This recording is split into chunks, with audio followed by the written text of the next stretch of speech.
14절에서 21절입니다. 14절부터 21절을 제가 봉독해 드리겠습니다. 보라, 내가 이제 세 번째 너희에게 가기를 준비하였으나 너희에게 폐를 끼치지 아니하리라. 내가 구하는 것은 너희의 재물이 아니요 오직 너희니라. 어린아이가 부모를 위하여 재물을 저축하는 것이 아니요 부모가 어린아이를 위하여 하느니라. 내가 너희 영혼을 위하여 크게 기뻐함으로 재물을 사용하고 또 내 자신까지도 내어 주리니 너희를 더욱 사랑할수록 나는 사랑을 덜 받겠느냐. 하여간 어떤 이의 말이 내가 너희에게 짐을 지우지는 아니하였을지라도 교활한 자가 되어 너희를 속임수로 취하였다 하니 내가 너희에게 보낸 자 중에 누구로 너희의 이득을 취하더냐. 내가 디도를 권하고 함께 한 형제를 보내었으니 디도가 너희의 이득을 취하더냐. 우리가 동일한 성령으로 행하지 아니하더냐. 동일한 보조로 하지 아니하더냐. 너희는 이때까지 우리가 자기 변명을 하는 줄로 생각하는구나. 우리는 그리스도 안에서 하나님 앞에 말하노라. 사랑하는 자들아, 이 모든 것은 너희의 덕을 세우기 위함이니라. 내가 갈 때에 너희를 내가 원하는 것과 같이 보지 못하고 또 내가 너희에게 너희가 원하지 않는 것 같이 보일까 두려워하며 또 다툼과 시기와 분냄과 당 짓는 것과 비방과 수군거림과 거만함과 혼란이 있을까 두려워하고 또 내가 다시 갈 때에 내 하나님이 나를 너희 앞에 낮추실까 두려워하고 또 내가 전에 죄를 지은 여러 사람의 그의 행한 바 더러움과 음란함과 호색함을 회개하지 아니함 때문에 슬퍼할까 두려워하노라. 아멘. 예수님께서 우리에게 중요한 언약을 직접 주셨습니다. 그 언약이 무엇이냐? 바로 이제 갈보리산, 감람산, 마가 다락방의 언약입니다. 예수님께서 공생의 사역을 하시면서 직접 우리에게 주신 언약입니다. 갈보리산 언약이 무엇입니까? 예수님께서 부활하시고 완전히 복음을 성취하신 것입니다. 예수가 그리스도가 되신 것입니다. 모든 것이 끝난 것이지요. 그리고 나서 이 갈보리산에서 예수님께서 여제자들을 가장 먼저 만나셨습니다. 그리고 그들에게 질문하셨습니다. 평안하느냐? 그리고 예수님이 말씀하십니다. 갈릴리로 가서 내가 부활했다는 이 사실을 이제 알려라. 그렇게 미션을 주시는 것입니다. 그것이 바로 갈보리산 언약입니다. 하나님께서 우리를 찾아오시고 평안을 주시고 이제 그 사실을 갈릴리로 가서 말하라는 것입니다. 그것이 바로 갈보리산 언약입니다. 두 번째 감람산 언약입니다. 감람산 언약은 무엇입니까? 예수님께서 감람산에서 베드로를 만나십니다. 베드로의 예수님께서 십자가에 돌아가시는 그 순간에 베드로가 도망갔지요. 베드로에게 예수님의 제자 베드로 아니냐? 사람들이 군중들이 베드로를 잡으려 할 때 도망갔습니다. 부인하고 도망갔지요. 그 베드로에게 예수님께서 질문하십니다. 나를 사랑하느냐? 세 번 물으시죠. 사랑하느냐? 사랑하느냐? 그리고 예수님께서 말씀하시죠. 이제 나를 따르라. 미션을 주십니다. 나를 따르라. 베드로에게 왜 이런 질문을 하셨습니까? 베드로가 잘못된 질문 속에 있었습니다. 예수님께서 십자가에 죽으시니까 내 생각, 나의 것, 우리를 생각한 것입니다. 잘못된 질문을 한 것입니다. 자신들이 생각했을 때 이스라엘의 위대한 왕, 이스라엘을 부흥시킬 왕, 그 예수님으로 생각했는데, 그 예수님의 오른편 왼편 한 자리를 생각했는데, 예수님께서 십자가에 죽으시니 나의 것, 우리, 그 생각에 사로잡힌 것입니다. 그래서 그 베드로에게 예수님께서 말씀하십니다. 올바른 질문을 하라는 것입니다. 나를 사랑하느냐?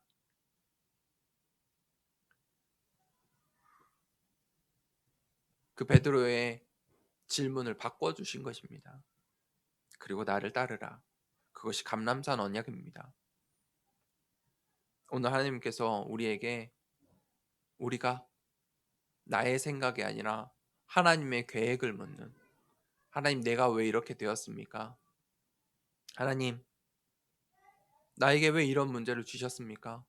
하나님, 나의 것들이 왜 그것이 아니라 하나님의 것, 하나님이 주신 것, 그것을 바라보고 하나님의 계획을 붙잡으라는 것입니다. 그 올바른 질문을 해야 합니다. 나를 사랑하느냐? 그렇다면 어린 양을 먹이라. 그리고 우리에게 주신 미션, 나를 따르라. 따라가야 하는 것입니다. 세 번째, 이 언약들이 이제 성취되는 언약입니다. 지금까지 주신 언약들과 완전히 다른 언약입니다. 그게 바로 마가 다락방의 언약입니다. 이 마가 다락방의 언약은 무엇입니까? 이제 초대교회로, 예수님이 승천하신 이후에 초대교회로 제자들이 모인 것입니다. 그 모인 장소가 어디입니까? 교회입니다. 무엇을 했습니까? 예배를 드렸습니다. 예배드리는 그 장소에 성령이 역사하신 것입니다. 본격적인 이제 새 시대, 성령 시대가 열린 것입니다. 성령이 어떻게 임했냐? 각 사람에게 임했습니다. 그것을 이제 체험하는 것입니다. 그 언약을 붙잡는 것입니다. 그때 성령의 능력이, 그 성령의 능력으로 각 나라의 언어로 복음을 전달하고 선포하는 증인이 되는 것입니다. 그때 베드로가 나의 것, 우리의 생각에서 완전히 제자로, 전도자로 바뀌게 됩니다. 우리의 생각이 어떻게 바뀔 수 있습니까? 너무 당연한 거잖아요. 내 생각, 나의 것, 우리. 어떻게 벗어날 수 있을까요? 성령의 역사로만이 바뀔 수 있는 것입니다. 베드로가 그래서 이 마가다락방, 이 성령의 충만함을 받고 사도행전 3장 1절부터 보니까 베드로가 가장 먼저 성전 미문에 있는 안증뱅이를 본 것입니다. 그 안증뱅이는 원래 앉아 있었습니다. 매일 앉아 있었습니다. 그런데 베드로와 요한이 그때서야 보인 것입니다. 바뀐 거죠. 질문이 바뀐 거죠. 안증뱅이, 저 안증뱅이에 있는 하나님의 계획이 무엇일까? 그때 예수 그리스도를 전달하고 그 안전뱅이가 일어서게 되는 것입니다. 그것이 시작입니다. 그것으로 제자들이 물밀듯, 세례받는 자들이 물밀듯 일어나 신자의 수가 날로 증가한 것입니다. 그것을 본 것입니다. 오늘 바울이 그것을 보았습니다. 그런데 고린도 교회가 아직도 나의 것, 우리 속에 빠져 있는 것입니다. 그 고린도 교회를 향한 이 전도자 바울의 마음들입니다. 첫 번째 대제입니다. 부모가 어린아이를 위하여. 14절부터 15절입니다. 이 바울이 고린도 교회를 개척했지 않습니까? 부모의 심정이겠죠. 이 고린도 교회가 세워지지 않을 때부터 마음에 담고 이 지역을 사역하며 교회를 세웠습니다. 그리고 이제 세 번째 이 고린도 교회를 방문하기를 원하는 것입니다.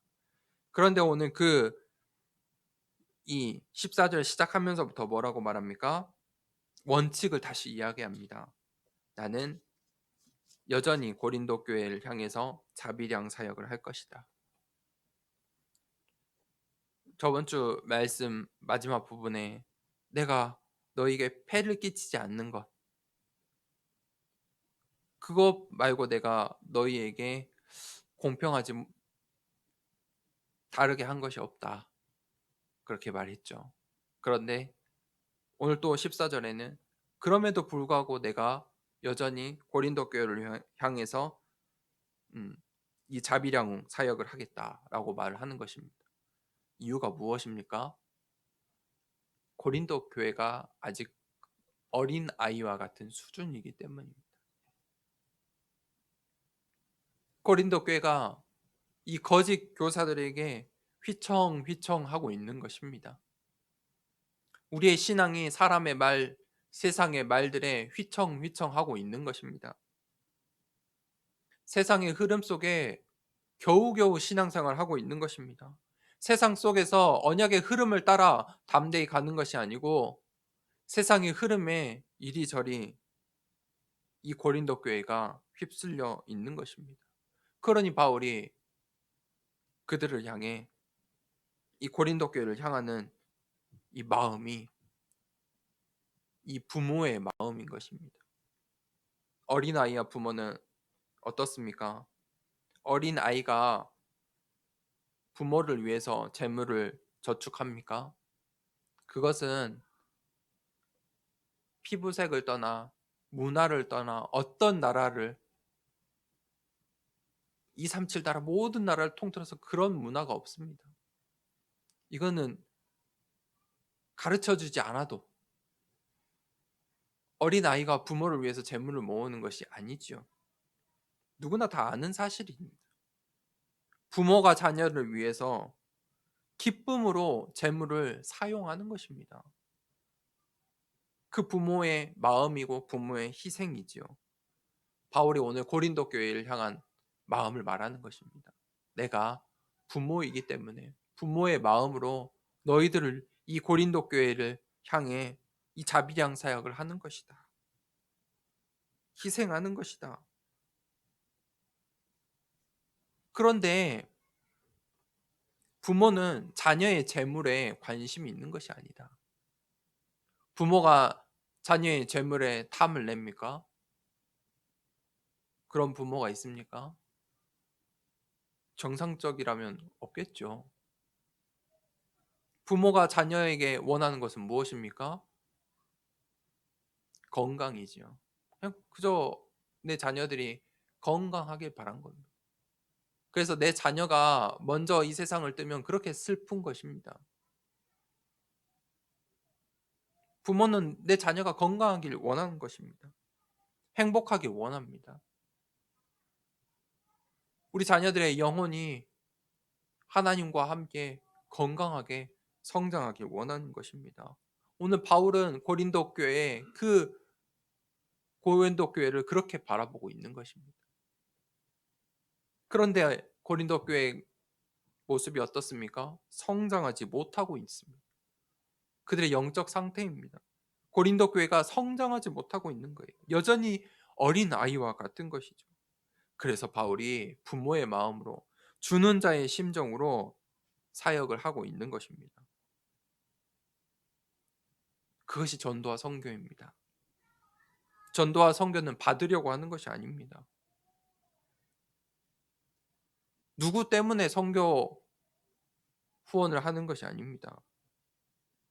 계산적으로 내가 저 사람을 위해서, 이 사람을 위해서 인간관계 때문에 선교와 전도를 하는 것이 아닙니다. 사람을 보고 전도와 선교를 하는 것이 아닙니다.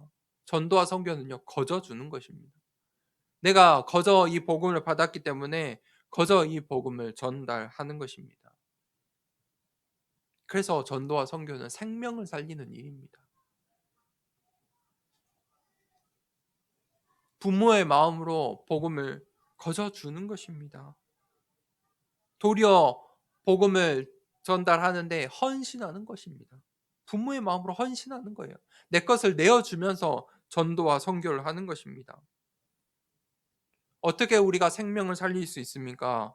기도와 이 사랑의 씨앗들이 심어져야 생명이 살아나는 것입니다.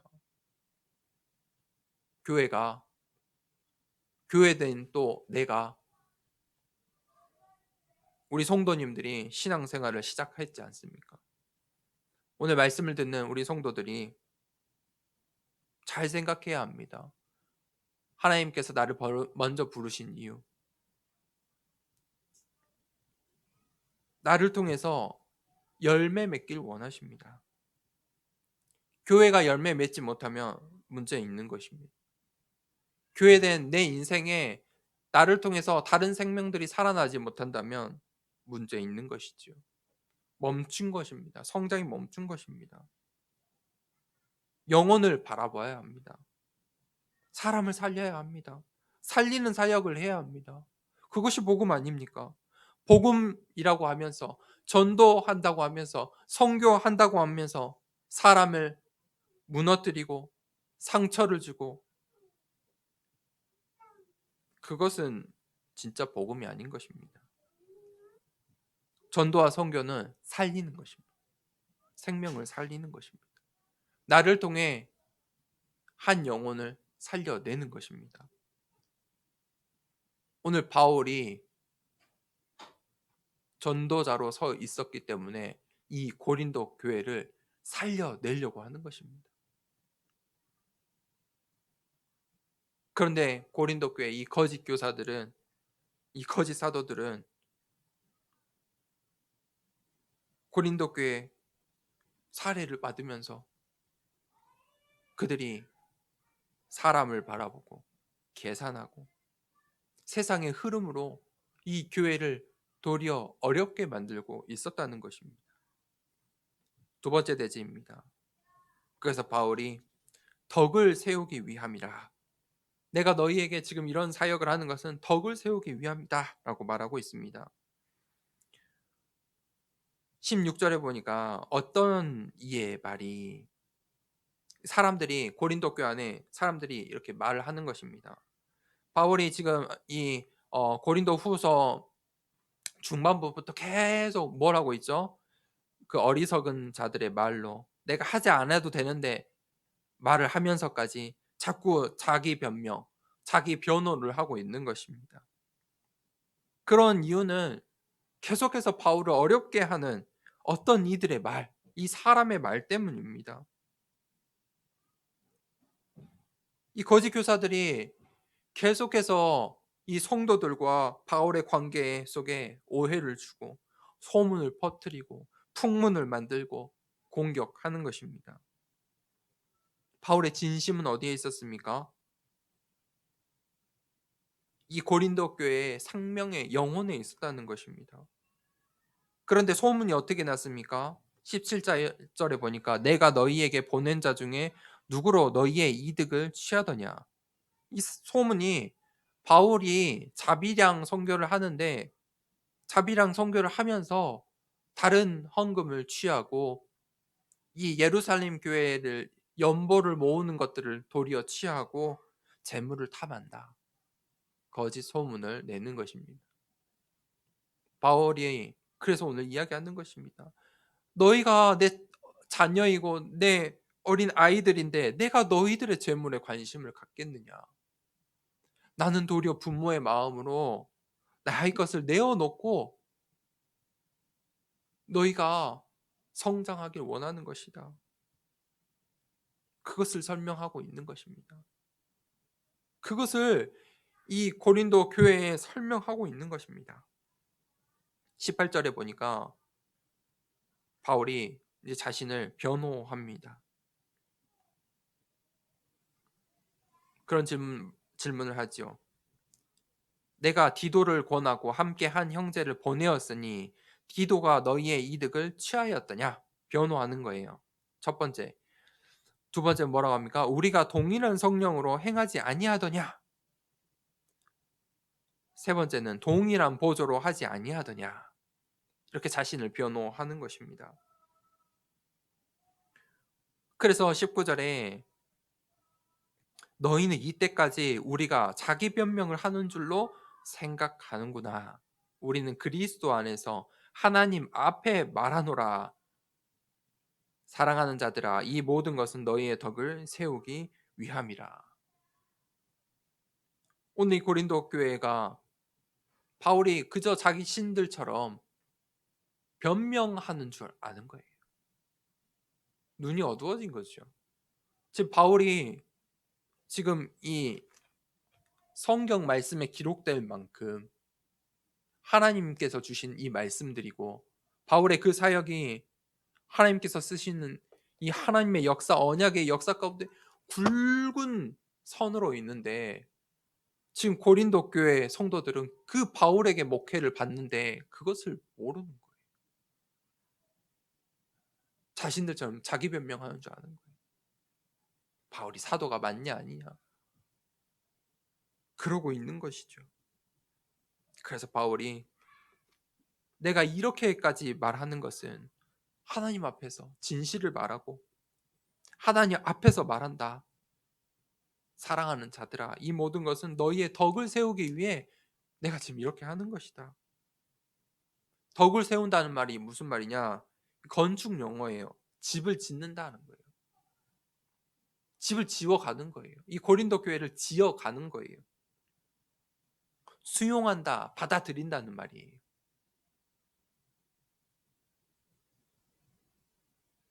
다른 말로 영적인 그릇을 의미하기도 해요. 그들의 수준을 말하는 거예요. 덕을 세운다. 너희가 성장하기를 원한다. 바울은 이 고린도 교회가 영적으로 성장하길 원하고 그것에 주 포커스, 시선을 맞추고 있었어요. 이 고린도 교회 성도들의 신앙이 영적으로 성장하길 원하는 거예요. 건강하길 원하는 거예요. 우리의 신앙은요, 가만히 있으면 안 돼요. 성장해야 돼요. 넘어질 수도 있어요. 다칠 수도 있어요. 실망하고 낙심하고 절망할 수도 있어요. 그래도 딛고 일어나서 성장해야 돼요. 영적인 거기 때문이에요. 살아야 되잖아요.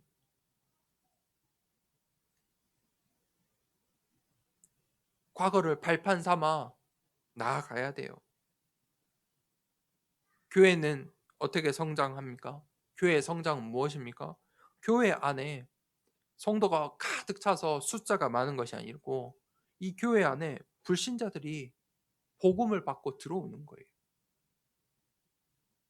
100명이 모였는데 전부 이 교회 저 교회에서 모인 거랑 10명이 모였어도 대 6명 불신자들이 복음을 받고 가정들이 살아나고 그것을 하나님이 더 기뻐하세요. 그게 성장이에요. 무슨 말이에요? 교회의 성장은 전도와 선교의 열매를 맺는 거예요. 그렇다면 우리의 신앙의 성장은 무엇인가요? 그 교회가 성장하는데 쓰임 받는 거예요. 내가 전도자가 되는 거예요.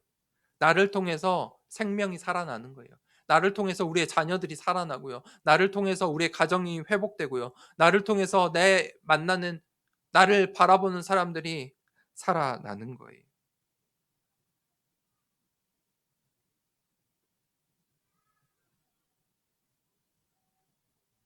하나님께서 우리를 그 증인 되길 원하세요. 그리고 서밋으로 서기를 원해요. 그게 교회 성장이고 신앙 생활하는 우리의 성장이에요. 그러기 위해서 세 번째, 영적인 상태를 늘 확인해야 해요. 전도자의 이 바울의 걱정이 20절부터 21절에 나오지요. 이제 바울이 이 고린도 교회를 직접 방문 계획을 세웠어요. 이 전도자 바울이 고린도 교회를 3번, 이 횟수가 결코 적은 것이 아니에요. 그가 전도 여행을 하면서 로마를 향해 가는데 이 3차 전도 여행을 하고 한 교회에 오래 머물고 오래 여러 번 방문하였다는 것 자체가 굉장히 마음을 쏟고 있는 거예요. 축복이죠. 전도자의 여정 가운데 이 교회가 있는 거예요. 복인 거예요. 그래서 바울이 이 자녀들의 건강을, 영적인 건강을 걱정하는 거예요. 건강을 잃으면 아무것도 할 수 없어요. 이 세상도 마찬가지잖아요. 건강과 비교할 수 있는 게 없어요. 아무리 똑똑해도요, 건강하지 않으면 절대 그것을 사용할 수가 없잖아요. 돈이 아무리 많아도요, 건강하지 못하면 다 잃어버리게 되어 있잖아요. 명예가 있어도 건강하지 못하면 무슨 의미가 있습니까? 건강이 가장 중요하죠. 그래서 우리의 육신의 건강을 위해서도 우리가 잘 관심을 가져야 돼요. 그래서 우리가 건강이 가장 쉽게 우리의 건강을 지킬 수 있는 게 이제 호흡이에요. 저도 메시지를 준비하면서 계속 점검하고 호흡을 가다듬고 했는데요. 가장 중요한 것은 코로 숨을 쉬는 거예요. 입으로 숨 쉬지 않고 코로 쉬는 거예요. 그걸 조절하는 거예요. 코로 숨 쉬고 천천히 하고. 우리 자녀들은 어린 아이들이 입으로 쉴 때가 많아요. 캑캑거릴 때가 있어요. 입으로 숨 쉬려고 할 수 있어요. 근데 그것이 습관이 되면 건강에 좋지 않은 영향을 많이 줄 거예요. 그래서 우리 자녀들에게 늘 코로 숨 쉬고 천천히 쉴 수 있도록 도와줘야 돼요. 그런 작은 습관이 굉장히 나중에 큰 면역력이나 몸의 기초적인 건강을 가지게 해요. 그것처럼 영적인 건강도 마찬가지인 거예요.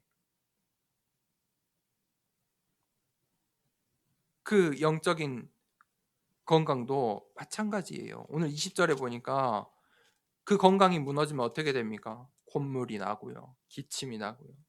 배가 아프고요. 화장실도 잘 못 가고요. 그게 이제 이상 신호를 나타내는 것이죠. 그 이상 신호가 영적인 건강의 이상 신호가 이 고린도 교회에 나타나는 거예요. 다툼과 시기와 분냄과 당 짓는 것과 비방과 수군거림과 거만함과 혼란이 있을까 두려워하고 그 바울이 고린도 교회를 어린 아이의 건강을 살피듯이 살피는 거예요. 이걸 점검하라는 거예요. 마지막에 혼란이 뭐예요? 무질서한 거거든요. 반드시 이런 상태 속에 있다면, 이런 마음들이 있다면, 이런 생각 속에 있다면 영적인 문제가 드러날 수밖에 없는 것이죠. 바울이 왜 이 고린도 교회에 이렇게 마음을 쏟았습니까? 그 고린도 교회의 그 실제 현장 때문이에요. 고린도 교회가 있는 그 고린도 지역이 어떤 지역입니까? 21절에 더러움과 음란함과 호색함이 넘쳐나는 도시였어요.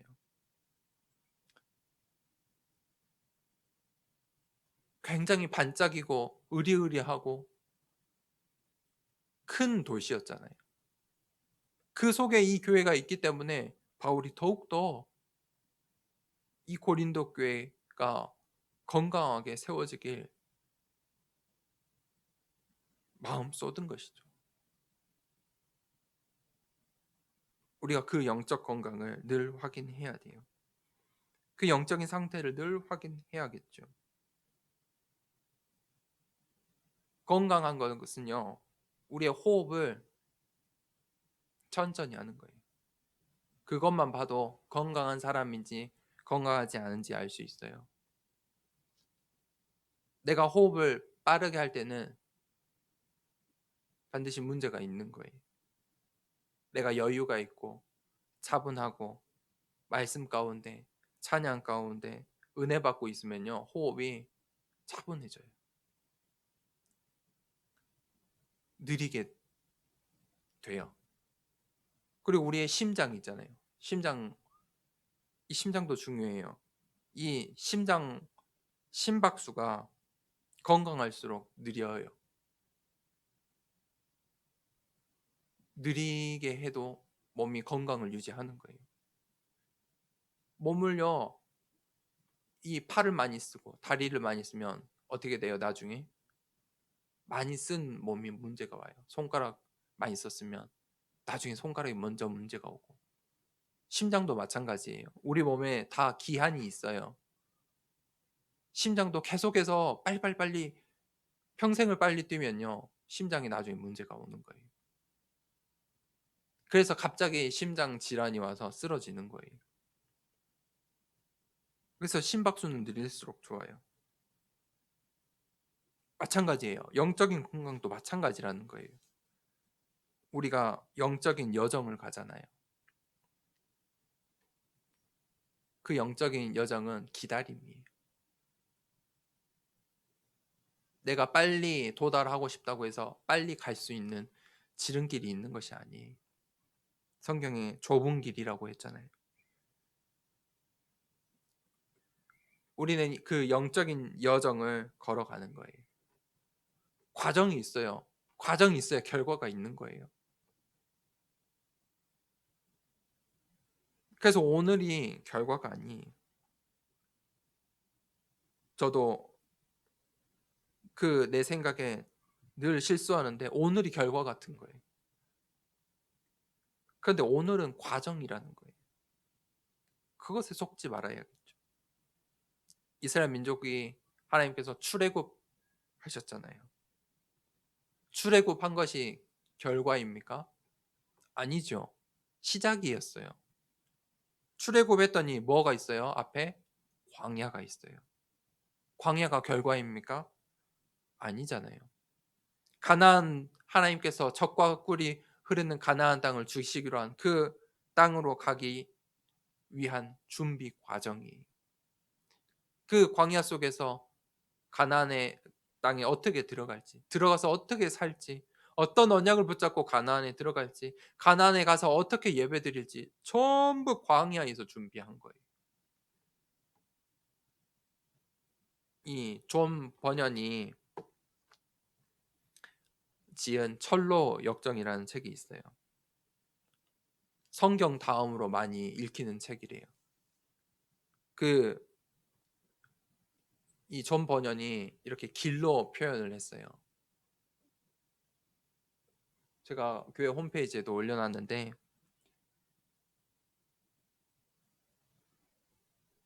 이 기독인 그리스도인이 이 장망성, 장차 망할성을 떠나요.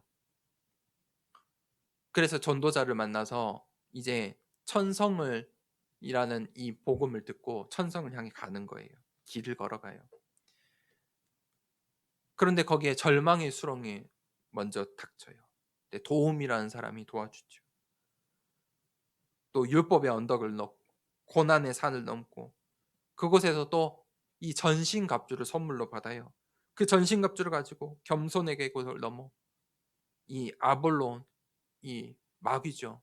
사단이란 말이죠. 이 아볼론과 싸워 이겨내지요.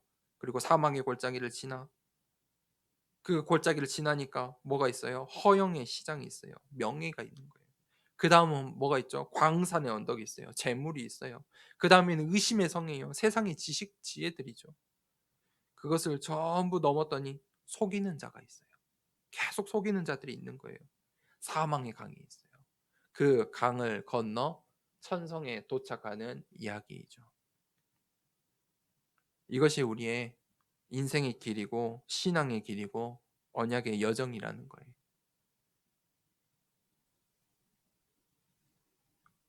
내가 지금 어느 곳에 있든지 그게 결과가 아니라는 거예요. 과정이라는 거죠. 여정이라는 거예요. 다시 일어나면 돼요. 거기에 속으면 천성을 향해 도착하지 못하는 거예요. 길을 계속 따라 걸어가면 되는 것이죠. 결론을 내리겠습니다.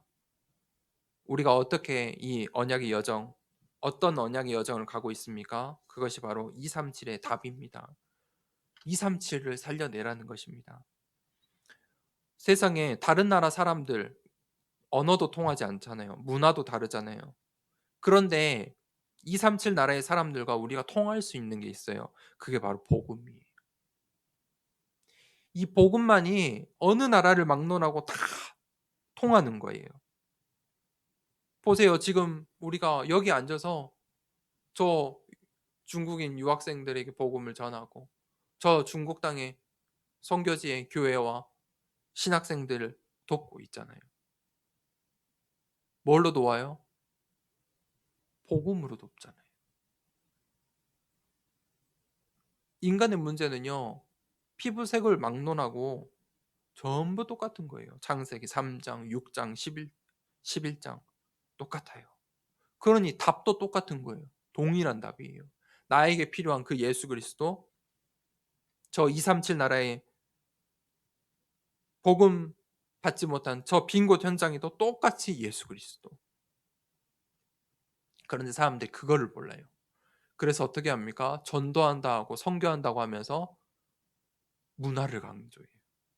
그렇게 하지 말고 이렇게 해. 이거 하지 말고 저렇게 해. 우리가 이렇게 했어. 너네도 이렇게 해봐. 문화를 가리키려고 해요. 잘못된 것이죠. 우리가 어떻게 237 나라를 살릴 수 있어요? 복음. 복음만 전하면 돼요. 그러면요. 내가 말을 못해도 저 사람이 내 말을 못 알아들어도 복음을 말하면 알아들어요. 그게 영적인 일이에요. 정말이에요. 그래서 우리 성도님들 그 맛을 보셔야 돼요.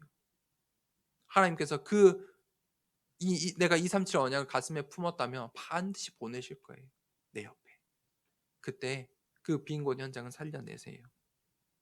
뭘로요? 복음으로. 두 번째, 하나님께서 우리에게 치유의 답을 주셨어요. 똑같아요. 나만 생각과 마음에 정신에 문제가 있는 것 같은데 저 237 나라의 사람들도 똑같은 문제 가운데 있어요. 나만 힘든 것 같은데 사실 내 옆에 있는 이들 똑같은 거예요. 표현을 안 하는 것이죠. 말을 안 하는 거예요. 전부 사단의 함정과 올무의 틀 속에 있어요. 그러면 그것을 어떻게 치유할 수 있습니까? 의학과에서는 상담을 해주고 토닥여주고 지지해주고 약을 주고 그렇게 치유하잖아요. 그걸로 됩니까?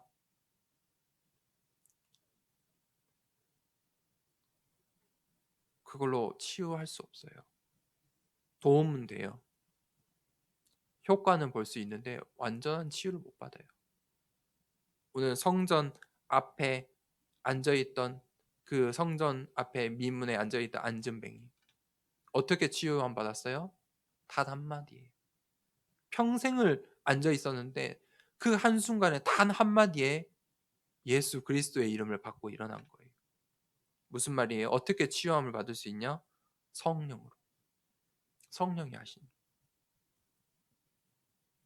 내 생각, 나의 것, 우리 그 잘못된 질문에서 어떻게 벗어날 수 있습니까? 성령으로. 그거밖에 답이 없어요.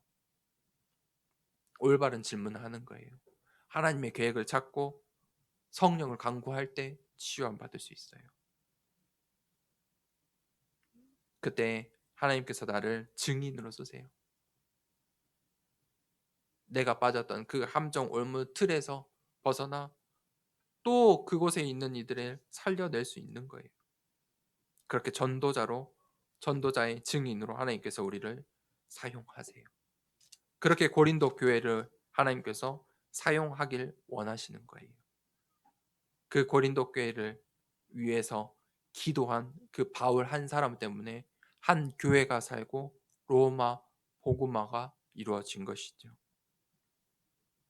그것을 바울이 오늘 하나님 앞에 말한 것이에요. 하나님 앞에 한 주간 동안 올바른 질문하는 한 주간 되길 원합니다. 하나님 앞에 말하노라. 하나님 앞에 우리가 놓쳤던 것 회복하고 우리의 언약의 여정 속에 혹시 넘어졌거나 절망의 수렁이나 고난의 산이나 우리가 어느 지점에 넘어져 있든지 다시 우리의 영적인 상태를 점검하고 일어나서 237 치유 서밋의 증인되는 우리 더사랑교회 모든 성도님들, 또 온라인으로 예배드리는 모든 우리 성도님들 되길 축복하고 기도합니다. 이 시간에 같이 기도합시다. 하나님, 갈보리산, 감람산, 마가다락방의 언약이 나를 통해 우리 후대들에게 전달되길 원합니다. 하나님 앞에 말하는 올바른 질문하는 한 주간 되게 하여 주시옵소서. 기도합니다. 하나님 아버지 감사합니다.